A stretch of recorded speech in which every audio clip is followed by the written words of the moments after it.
Recently, the Victorian Ombudsman announced that his office would commence investigating the executive purge and mass hiring of replacement staff at the Department of Justice as part of what is a fascinating probe into the politicisation of the public service under the Andrews government.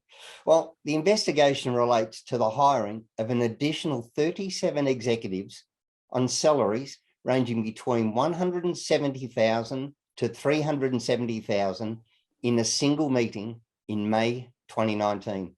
Now, the jobs weren't advertised and no executive search company was engaged. And since 2018, the number of executives at the Department of Justice and Community Safety has gone from 73 to 176, with more than 1.24 billion, that's with a B, of our money, taxpayers, now spent on salaries.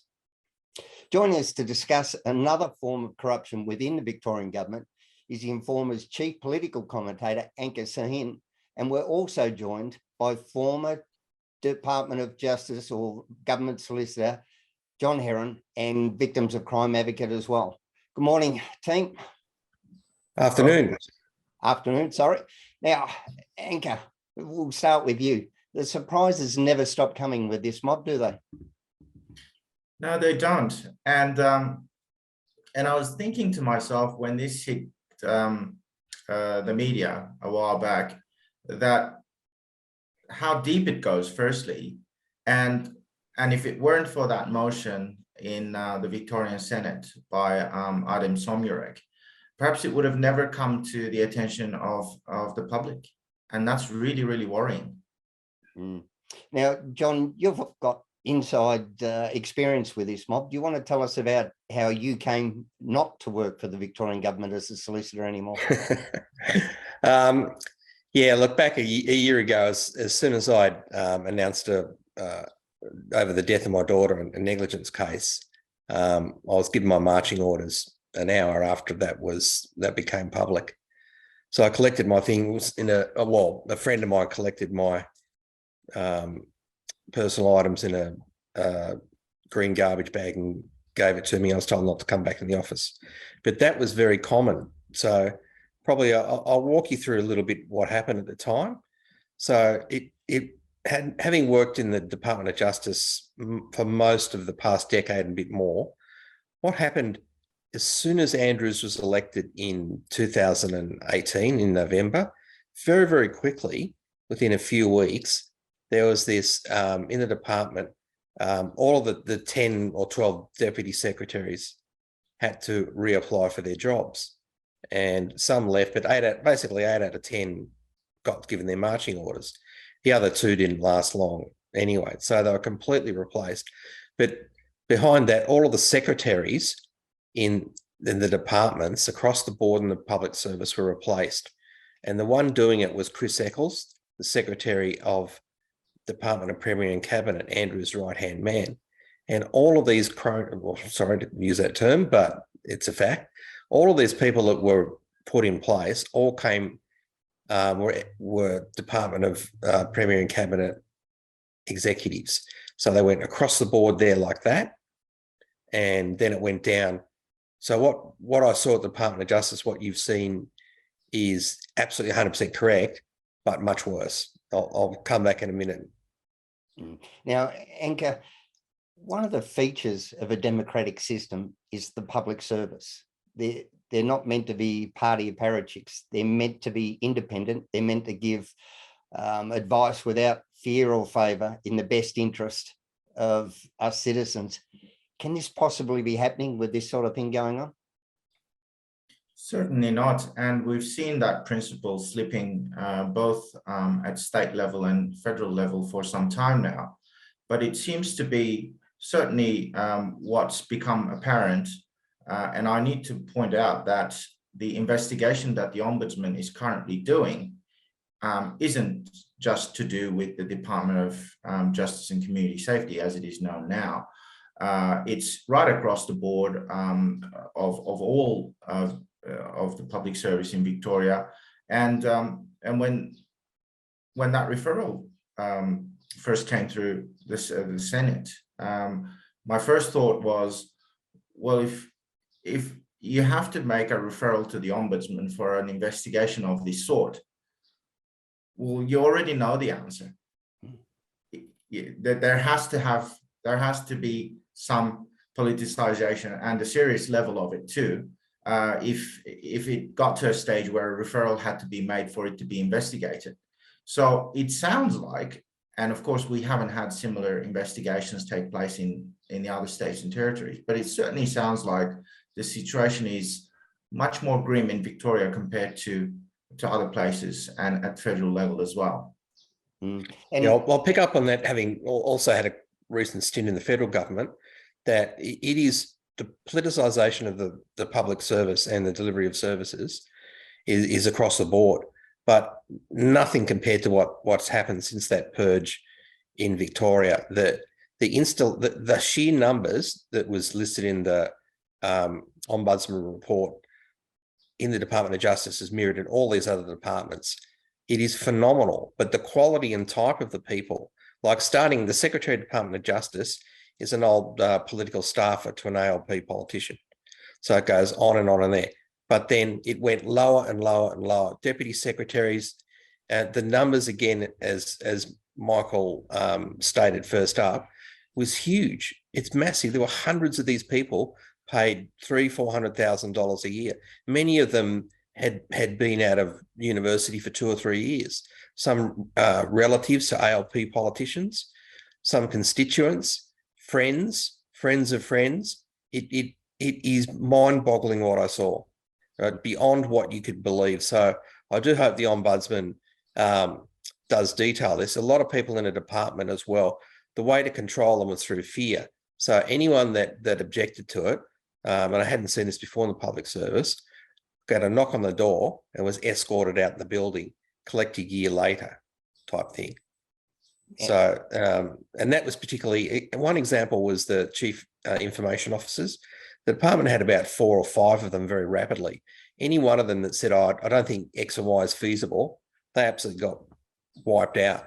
Knock on the door on Friday afternoon, gone. And in the interim, the service delivery around, say, in that area of IT would collapse. Mm. Yeah, and we can see redundancy payouts aren't something that we should take lightly. And we see the redundancy payouts between end of 2018 and 2020, June 30, 2020, $4.15 million in redundancy payouts. And that, to me, signals, mate, we know you've got a contract, we know we've hired you, but we need you gone. So here's your cash and there's the door. I'll just quickly say to that, some of them were exited. They just renewed their contract, a 5-year contract, and they were 3 or 4 months into it, out they went. Money was no object, right? As long as the secretary got rid of someone that she didn't like, it didn't matter what they were paid out. Money was irrelevant. But that's how you operate. If you've always been raised on other people's money, we often say this, that's how you treat the public's money. Now, Anchor, as an immigration lawyer, you get to see governments all around the world. How do we compare to some of the ones that we look upon with some sort of derision? Are we any better here in Victoria? Look, I think it would be misleading to make comparisons of that sort. But what I do observe a lot, in not just in Australia, but right across the Western world, a widespread belief or something that people take on faith that things are somehow cleaner in our countries compared to the global South, in Asia, in Africa, in Latin America. But in reality, this is quite misleading, because what tends to happen in more affluent countries is that corruption or instances of corruption just get pushed up the ladder. So you don't get shaken down by the police when you are caught speeding, for example, or you don't get asked for a quick handout if you're trying to get electricity connected to your house, or, you know, the customs officer doesn't ask for $10 to look the other way when your visa isn't in order, or things like that. So things like that don't happen. But as you go up the ladder in public service, in government, the cake is much bigger because of the sheer affluence and because of the amount of money that goes around. I mean, the figures that you just mentioned before, the wage bill of a department, just one department of one state government, being in the billions of dollars, it's absolutely mind-blowing. And you can imagine how that can easily be politicized, and has been, as we have seen in Victoria. And as John said, probably at federal level, it's not that much better. Just the sheer amount of money that, you know, other people's money, as John said, other people's money that's available to go around. And when you can dish it out to cronies, to friends, friends of friends, constituents, and who knows who else affiliated with, you know, your circle, your party, people who think like you, then then it shouldn't come as a surprise to any of us that this level of corruption exists, and to claim that we're any better when the amount of money that goes around that becomes part of these corrupt processes is so much bigger. I don't think there's you can continue to claim that that things are a lot better here than elsewhere. Yeah. The government has basically become a franchise, from what I can see. It's you know, the people working in those franchises, the people at the coalface, the police, the nurses, the teachers, paid a little bit because we need to protect the profitability of the franchise. But at the top end, as you just said, gee, it's not a bad thing to go in. One of the other things that speaks to the ideological bent that John mentioned, we've seen a department that basically had gender equity, parity. When Falkingham came in, there were 36 women and 37 men, what we aspire to. And then by the end of 2021, it's gone from 66 men and 110 women. So for a government that prides itself, talks the talk about gender equity and parity and having balance, gee, they've sort of mucked that one up, haven't they? It was a standing joke when executive job was advertised. We'd be sitting around and it'd pop up and someone would say, oh, there's this ex-director job. And someone in the background would say, you're the wrong gender, right? That's that. Now, there are other reasons of favouring of hiring, but that really, where does that comes from? More from the constituents of the Labor Party in there that please them. But there are other groups that were left out. Like there was a strong aversion to people with a disability, people from, shall we say, non-English speaking backgrounds. They didn't really get a look in. So as far as diversity and inclusion, as they call it, there's probably 2 or 3 groups of people, and I don't want to get into that were favoured, but a whole lot of other groups that were not favoured at all. And how do we fix this? Because as we've mentioned, this isn't a matter of left and right, conservatives and liberals. This is a matter of right and wrong, and it happens far too often. Would a system like they have in America for, say, selecting the Supreme Court justice, where, say, 75% of, you know, the upper and lower house have to approve someone, would that stop the jobs for the boys and girls of the politicisation, the extreme left and the extreme right getting done? Could we do something like that? Perhaps, but you could really feasibly only do something like that at the very top levels. And as John said, these purges go right down. So they don't just remain at the very top. And even if you could bring some sort of security to the tenure of people at the very top, so that they are not constantly worrying about jobs every time the government changes. And I'm very, very surprised, and I did say this before, I'm very surprised that there must be, particularly in the instance of Victoria, the protections that exist must be near non-existent in terms of employee tenure in those departments, that as soon as they disagree with, or you disagree with the party line, if you like, it's so easy for them to basically put you out the door. And it sounds like they're using redundancy payments as a vehicle to stifle further statements being made. I don't know, John, is that part of the redundancy arrangements that they, people who are made redundant agree not to speak about what happened?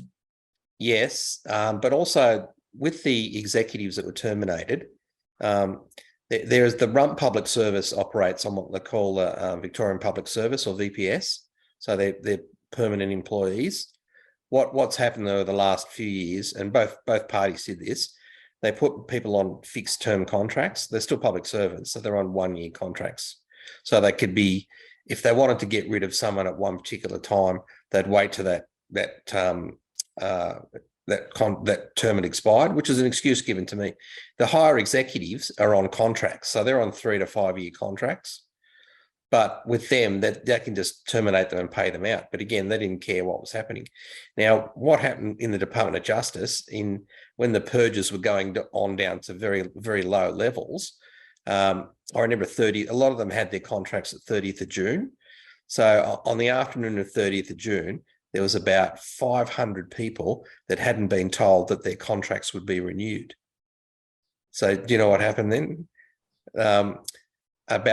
I think about 250, maybe 300 were renewed at about 5 p.m. They had no idea of that, and the rest were just gone, not turn up on Monday. That's it. So they used that methodology of getting rid of them. I just want to touch on what that generates there is a real collapse in service, but really in project delivery of major infrastructure. And then the other consequence of that, it creates a climate of fear or a groupthink. So nobody speaks out because you'll be gone in 5 seconds. So you mix all of those together and you have what I might call a cocktail of incompetence or an absolute disaster, because the government delivery of services is a big thing. It is billions of dollars. And lots of favours to be bought with contracts that, as you say, are worth billions and billions of dollars. But again, John, as you rightly said, getting someone up to speed that's just come in, when there's no orderly handover, when there's no, in 6 months' time, you're going to shuffle off to spend more time with your family. So here comes your replacement, bring them in, bring them up to speed. So from day one, everything chuffs along. And we've seen project after project after project with the Andrews government run over budget, behind time. We're now scaling back on some of the tunnel, the metro tunnel. So again, it's just frustrating, and we see the links between everyone. So Falkingham has connections still into Andrews' department of the Prime Minister, the Premier and Cabinet, which is a pretty secretive mob that now sits at around 400 people. They seem to be beyond the reach of freedom of information requests, and a lot of the policy seems to be generated out of there rather than in the departments where they may have to explain themselves. What do we do, guys? Well, you can see why they choose to hire the top level executives, or at least a strata of those top level executives on those contracts, because they want to be able to shuffle them out if they don't toe the line. In a public service where service excellence is the focus, the opposite should be the case. So what I mean by that is hiring people on contracts should be the exception and not the rule, and certainly not at the top echelons, which is where you really need those protections in place for advice to be given on a free and frank basis, and not based on fear that you might lose your job the minute you don't agree with something a decision that's coming from the top. And but what that seems to mean in the specific case of Victoria is the Department of Premier and Cabinet, that secretive organisation where a lot of those top level decisions are being made and then disseminated through to the departments. And surprise, surprise, is it a continuation of where we've just seen Jerome Weinmar awarded his $500,000 a job to oversee the Commonwealth Games with no experience? I'm not sure if there was any job search conducted or executive employment agencies where there could be anyone with a skill set that might match Jerome's ability. I think he went from trains to health, their response to COVID to Commonwealth Games. He's pretty talented all-rounder. Look, that inexperience is across the board. As I said, slotting in a 28-year-old kid in a $400,000 a year job straight out of uni, I saw that frequently, right, without a doubt. But again, on that service delivery component, from what I've seen, almost all major projects were hit by this groupthink of fear. So they absolutely collapsed. They're almost at a stage where it's impossible to deliver a project. A project on time and on budget is a thing of the past. And I'm talking 5-6 years ago. You want one example?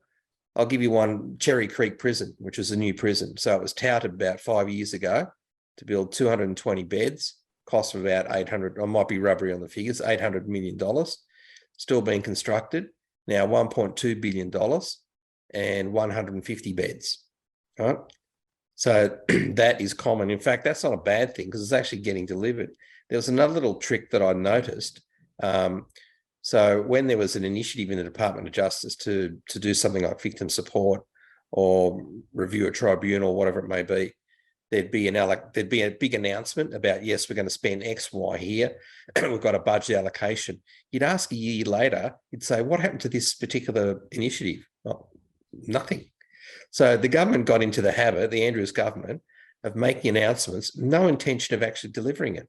There'd be budget allocations for projects and expenditure that would never be touched. I could name a few of them, but we don't have time for it. Oh, I'm a victim of one in my locale. The Melton Hospital has been announced. Another, yeah, that's the Western Roads upgrade. All of these things that have been. It's like it's not a Soviet 5-year plan where they sort of made smoke and mirrors and looked like they were doing something. This is like a real 5-year plan where there's nothing that's actually going to get done in it. I will give you one example. There was in the pandemic a $20 million announcement like New South Wales had done to put in disability improvements in courts. And it's an area I was working in the assets. So, and I was in the disability group, so I knew about it and they're all excited about it. So I asked around all of the executives and they said, no, nothing of it. 2 years forward today, what do you think happened there? Not a thing. It was never, ever going to be done. But at the time, it was a public announcement, only for want of a better term, a propaganda purpose. All right, guys, we're going to have to leave it there, except I'll close with this. We've got our state elections November. This is the chance to hold them to account, send them a message, and we've got to move away from this. They all do it. One side's as bad as the other because this tribalism, it serves no purpose and we'll never get anywhere. So guys, Anka all the way from Turkey and John all the way from Macedon, thanks so much for your time. Thank you. Thank you, Michael.